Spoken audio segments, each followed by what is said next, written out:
नमस्ते दोस्तों, स्वागत है आपका आपके अपने YouTube चैनल ट्रेंडिंग स्टॉक्स में। कल 14 फरवरी फ्राइडे का दिन, कल के दिन के लिए 3 स्टॉक्स को हमने इंट्राडे ट्रेडिंग के पॉइंट ऑफ व्यू से आइडेंटिफाई किया है। तो चलिए वीडियो शुरू करते हैं और इनके स्टॉक सिलेक्शन के लॉजिक को समझने की कोशिश करते हैं। एंड तक देखिएगा ताकि अच्छे से आपको स्टॉक सिलेक्शन का लॉजिक समझ में आए। पहला स्टॉक है APL limited, Alembic pharma limited. तो एपीएल लिमिटेड हमने क्यों सिलेक्ट किया है? डेली टाइम फ्रेम पर ये चार्ट रखा हुआ है, एक सेकेंड।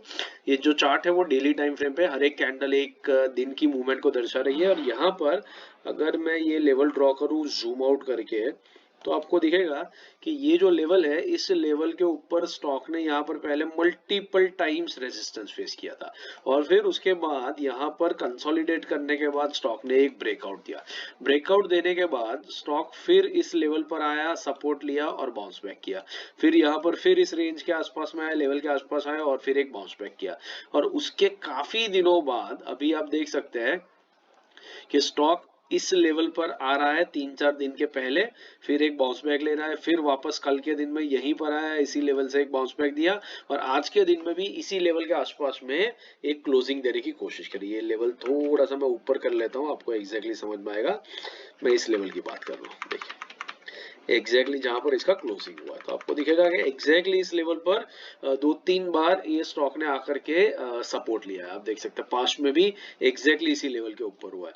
तो अभी जो है इस लेवल के ऊपर स्टॉक जो सपोर्ट ले रहा है, वो ये इंडिकेट कर रहा है कि स्टॉक यहां से या तो कल के दिन में एक बाउंस बैक स्टेज करेगा, बाइंग का प्रेशर आएगा और स्टॉक को बायर्स ऊपर की तरफ ले जाएंगे, या तो फिर मल्टीपल टाइम्स टेस्ट करने की वजह से लेवल वीक हो चुका है और कल के दिन में यहां से एक ब्रेकडाउन हो जाएगा। बट इन ईदर केस हमें बाइंग या सेलिंग साइड पे एक बढ़िया मोमेंटम देखने को मिल सकता है। और जिस तरीके से मार्केट में अभी इंट्राडे में स्टॉक्स मूव करते हैं, जैसे ही स्टॉक एक डायरेक्शन में जाएगा, सडनली इतना बाइंग या सेलिंग प्रेशर आ जाएगा कि वो एकदम तेजी से भागेगा और वो तेज मोमेंटम में हम हमारा 1% का टारगेट निकाल के लेने की कोशिश करेंगे। बस इसी रीजन से हमने इसको सिलेक्ट किया है।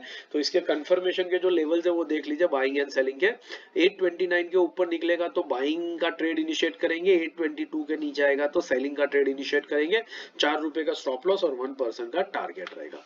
दूसरा स्टॉक है कैनरा बैंक। कैनरा बैंक हमने क्यों सिलेक्ट किया है देख लेते हैं। डेली टाइम फ्रेम पर ये कैनरा बैंक का चार्ट है और यहाँ पर अगर मैं ये लेवल ड्रॉ करूं, तो आपको दिखेगा कि ये जो लेवल है, इस लेवल पे पहले स्टॉक ने यहाँ पर कंसोलिडेट करके ब्रेकआउट दिया, फिर उसके बाद फिर इस रेंज पर मल्टीपल टाइम्स आ करके स्टॉक ने एक सपोर्ट लिया है। ठीक है, ये सपोर्ट लेकर के स्टॉक यहाँ से बेहतरीन तरीके से बाउंस बैक करता रहा। आप देख सकते हैं वो बाउंस बैक करने के बाद काफी टाइम बाद, काफी दिनों बाद स्टॉक फिर से इस लेवल पर आया है कुछ हफ्तों पहले। यहाँ पर आप देख सकते हैं एक सपोर्ट लिया और फिर एक दूसरे दिन एक बढ़िया ग्रीन कैंडल बना करके बढ़िया बाउंस बैक दिखाया।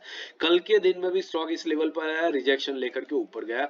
आज के दिन में फिर स्टॉक इसी लेवल पर आकर के एग्जैक्टली रुक चुका है। अब कल के दिन में दो चीज होगी, जिस तरीके से स्टॉक बार बार इस लेवल पर आ रहा है और लोअर हाई लोअर लो का पैटर्न बना रहा है, आप देख सकते हैं यहाँ पर लोअर हाई लोअर लो का पैटर्न बन रहा है, तो वो इंडिकेट कर रहा है कि स्टॉक शायद इसी कंटिन्यूएशन में नीचे की तरफ निकल जाएगा। मतलब यहाँ से स्टॉक कल के दिन में एक बढ़िया सेल साइड का आपको ट्रेड देगा। लेकिन अगर ये रिवर्स हो जाता है और इस लेवल से स्टॉक पहले की तरह सपोर्ट लेता है, तो कल के दिन में बाइंग साइड पे बढ़िया बेहतरीन ट्रेड देखने को मिल सकता है। बस इसी रीजन से हमने स्टॉक को सिलेक्ट किया है। तो इसके जो लेवल्स है वो स्क्रीन पे है, नोट कर लीजिए। 89 के ऊपर निकलता है तो बाइंग करेंगे, 88.40 के नीचे आता है तो इंट्राडे में सेल करेंगे। 40 पैसे का स्टॉप लॉस रहेगा और 1% का टारगेट रहेगा। तीसरा और आखिरी स्टॉक है शैलेट होटल। शैलेट होटल्स हमने क्यों सिलेक्ट किया है देख लेते हैं। डेली टाइम फ्रेम के ऊपर ये रहा शैलेट होटल्स का चार्ट और जूम आउट करके ये लेवल में ड्रॉ करूं, तो आपको दिखेगा कि ये लेवल जब स्टॉक ने यहाँ पर रेजिस्टेंस फेस करके कंसोलिडेट करके ब्रेक किया, उसके बाद इस लेवल पर स्टॉक मल्टीपल टाइम्स आ करके सपोर्ट ले रहा है, आप देख सकते हैं यहाँ पर। और काफी दिनों बाद फिर से स्टॉक इस लेवल पर आकर के आज के दिन में रुक चुका है। आज और कल के दिन दोनों के दिन इसी लेवल पर आकर के स्टॉक रुका है। अभी अगर पहले की तरह सपोर्ट लेगा तो बाइंग साइड पे कल बेहतरीन ट्रेड देखने को मिलेगा। लेकिन अगर इस लेवल को ब्रीच कर देता है तो कल के दिन सेल साइड पे बढ़िया ट्रेड देखने को मिल सकता है। बस इसी रीजन से स्टॉक को सिलेक्ट किया है। इसके लेवल स्क्रीन पे है, नोट कर लीजिए। 677 के ऊपर निकलता है तो इंट्राडे में बाइंग करेंगे, 672 के नीचे आता है तो इंट्राडे में सेल करेंगे। ₹3 का स्टॉप लॉस और 1% का टारगेट रहेगा। आशा करता हूँ वीडियो आपने एंड तक देखा और स्टॉक सिलेक्शन का लॉजिक आपको बहुत ही अच्छे से समझ में आया है। बाकी कल के जो हमारे स्टॉक रिकमेंडेशन थे इंट्राडे एंड स्विंग के, उनके एनालिसिस के वीडियोस मैंने आज पोस्ट कर दिए हैं, तो चैनल पे उनको देखना मत भूलिएगा। वो देखेंगे तो ही आपको समझ में आएगा कि इंट्राडे में अभी किस तरीके से पैसा बन रहा है और आप भी उस तरीके से पैसा बना पाएंगे। बाकी intraday swing positional sector analysis के वीडियोस मैंने स्क्रीन पे रख दिए, इनको देखिए, सीखते रहिए और मार्केट से पैसा कमाते रहिए। Thank you and have a great trading day tomorrow.